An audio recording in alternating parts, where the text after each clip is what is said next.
கமல்ஹாசன் இப்போ இந்தியன் 2 படத்துல நடிச்சு முடிச்சிருக்காரு. சங்கர் இயக்கத்துல உருவாயிருக்க அந்த படம் ஜூலை 12ஆம் தேதி வெளியாச்சு. மிகப்பெரிய எதிர்பார்ப்போட இருந்த இந்த படம் பெரும்பாலும் நெகட்டிவ் விமர்சனங்களே பெற்றிருக்கு. இந்த சூழல்ல படம் குறித்த ஒரு புதிய தகவல் வெளியாயிருக்கு.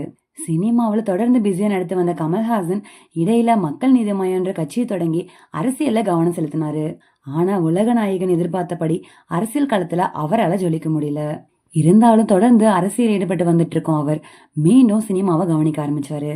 அந்த வகையில லோகேஷ் கனகராஜ் இயக்கத்துல விக்ரம் படத்துல நடித்து தன்னோட ரீஎன்ட்ரிய தரமா கொடுத்தாரு. படம் மெகா ஹிட் ஆனதை அடுத்து நின்னு போன இந்தியன் 2 படத்தோட பணிகளும் ஆரம்பிக்கப்பட்டுச்சு. ஏற்கனவே 2019ஆம் ஆண்டு ஏற்பட்ட விபத்தால இந்தியன் 2 ஷூட்டிங் நின்னு போனது குறிப்பிடத்தக்கது. விக்ரம் கொடுத்த வெற்றியோட உற்சாகத்தால இந்தியன் 2ல நடிக்க ஆரம்பிச்சாரு. சங்கரும் முழு மூச்சா இறங்கி வேலை செஞ்சாரு. இதுல கமலோட சேர்ந்து சித்தார்த், பிரியா பவானி சங்கர், ராகுல் பிரீத் சிங், எஸ்.ஜே. சூர்யா, பாபி சிம்ஹா உள்ளிட்டோரும் நடிச்சிருக்காங்க. இந்தியன் படத்தோட முதல் பாகம் மெகா ஹிட்ன்றனால இரண்டாம் பாகத்துக்கு மேலேயும் உச்சக்கட்ட எதிர்பார்ப்பு ரசிகர்களுக்கு இருந்துச்சு. அந்த எதிர்பார்ப்போடய கடந்த 12ஆம் தேதி ரிலீஸ் ஆன படத்தை ரசிகர்கள் பார்க்க போனாங்க.